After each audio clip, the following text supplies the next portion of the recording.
ओम नमः शिवाय दोस्तों।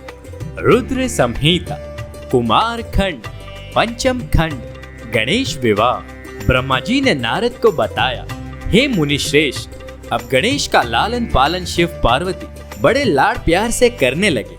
वे कुमार के साथ खेलने कूदने लगे। एक बार शिव पार्वती एकांत में विचार करने लगे कि कुमार कार्तिकेय और गणेश का विवाह कर दिया जाए। माता पिता की इच्छा जानकर दोनों भाई झगड़ने लगे कि पहले मैं पहले विवाह करूंगा। दोनों भाइयों में परस्पर विवाद प्रारंभ हो गया। उनका विवाद देखकर शिव पार्वती विचार करने लगे कि ये विवाद किस प्रकार सुलझाया जाए। तब उन्होंने एक उपाय सोचा कि तुम दोनों ही एक समान प्रिय हो, अतः तुम में से जो पहले पृथ्वी की परिक्रमा करके आ जाएगा उसी का विवाह पहले किया जाएगा।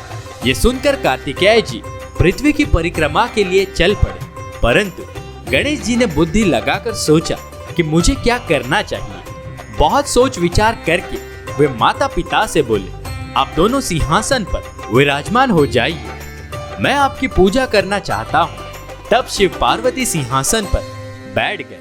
गणेश जी ने उनकी पूजा करके परिक्रमा की, फिर उनकी स्तुति करके वे बोले, अब आप मेरा विवाह कर दें।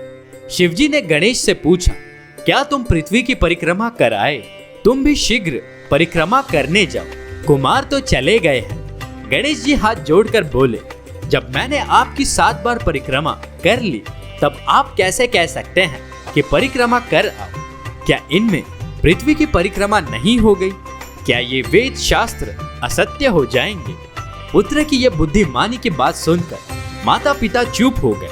वे गणेश जी से बोले, हे पुत्र, तुम्हारा कथन सत्य है, तुम्हारी बात हमने स्वीकार कर ली। इस प्रकार उन्हें आश्वासन देकर शिव पार्वती ने गणेश के विवाह की इच्छा व्यक्त की। इसके पश्चात प्रजापति ने अपनी कन्या सिद्धि बुद्धि के विवाह के लिए शिवजी के पास आकर बातचीत की। शिवजी ने उनका प्रस्ताव स्वीकार करके गणेश का विवाह निश्चित कर दिया। शिवजी के विवाह की तरह ही गणेश जी के विवाह में भी सभी देवता शामिल हुए।